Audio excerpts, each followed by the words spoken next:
अच्छा, चैप्टर 11 जो राइटर के लिए है वो एक तरह से हम कह सकते हैं इट्स अ समरी। जो राइटर ने पहले सब कुछ बताया ना, उसकी समरी है। उसने सारे पॉइंट्स वो ब्रीफ करके ब्रीफ अप करे।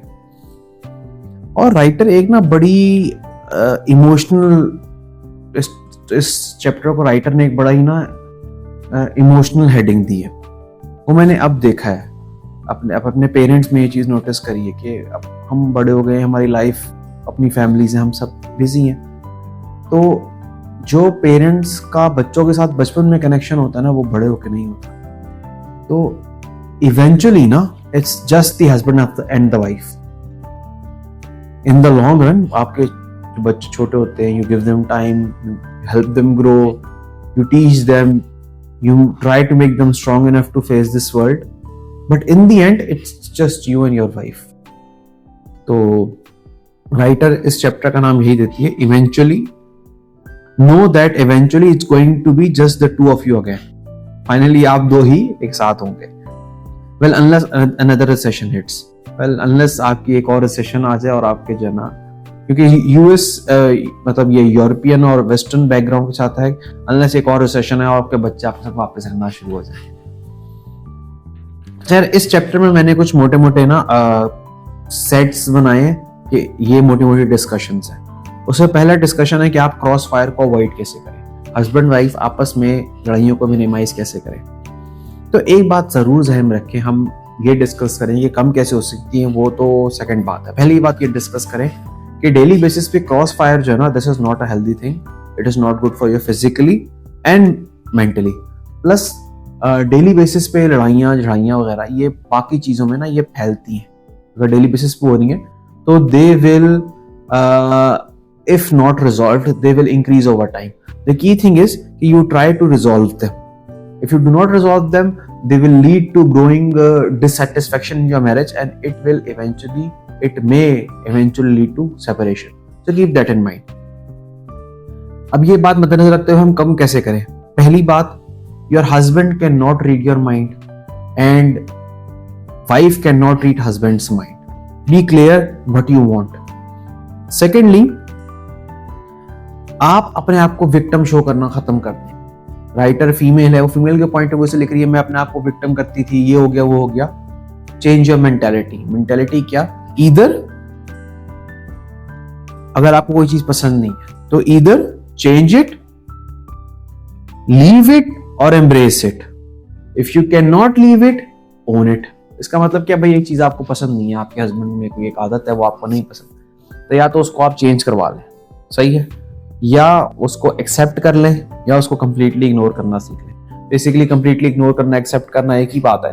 तो या तो आप उसको फुली जो है ना एम्ब्रेस कर लें, मतलब वो आपको बग करना ही छोड़। Either change what you do not like और एक्सेप्ट इट, क्योंकि कोई आई डोंट थिंक तीसरा ऑप्शन रोज रोज लड़ने का है, that's not a good option. Stop complaining and precisely से व्हाट यू वांट। रोज रोज शिकायतें करना, यार क्या मसला है, ऐसा क्यों नहीं हुआ, वैसा क्यों नहीं हुआ, rather than saying that, ऐसा क्यों नहीं हुआ से बेहतर है ये कर दो, ऐसा कर दो, ये डिले हो गया है, ऐसा कर दो। चीखने चिल्लाने का कोई फायदा नहीं है। बुड़बुड़ करना जो हम उर्दू में बोलते हैं, मटरिंग, हाँ ना, तब आप उसके मुंह पे तो नहीं बोला आपने, लेकिन मुंह में बोल दिया, इससे कोई फायदा नहीं हुआ। और लंबी लंबी स्पीचेस और इमोशनल होना, ड्रामेटिक स्पीचेस देना, इससे कोई फायदा नहीं है। ठीक है, be precise in what you want, be specific and ask what you want rather than complaining. Complaining और आस्किंग में फर्क है, आस्क व्हाट यू वांट। और राइटर कह रही है ये मैं भी खुद बहुत कम करती थी। rather than asking टॉम अपने हस्बैंड से बोले कि भाई मुझे ये चाहिए, वो कंप्लेन करती थी या लड़ाइयां करती थी। It's simple solution is ask what you want. और राइटर बोलती है भाई ये बात सही है, ये बात मैंने भी अपने एक्सपीरियंस में नोटिस करी है कि आज हम आजकल सेल्फ एम्पावरमेंट की बात करते हैं, इंडिविजुअलिज्म की जमाना है, तो हम भाई ये क्यों बोलते हैं कि हमें लड़ना है। You are an individual, you have an individual entity, you are strong enough, say precisely what you want, there is no need to complain और क्राई अबाउट इट। और उसने कहा, राइटर ने, मैंने टॉम के बिहेवियर में ये नोटिस भी किया कि जब मैं उससे कामली बात करती थी तो चीजों में बेटर आना शुरू हो गया, इंप्रूवमेंट आनी शुरू हो गई, और वो उसके बिहेवियर में चेंज भी उसको नजर आई।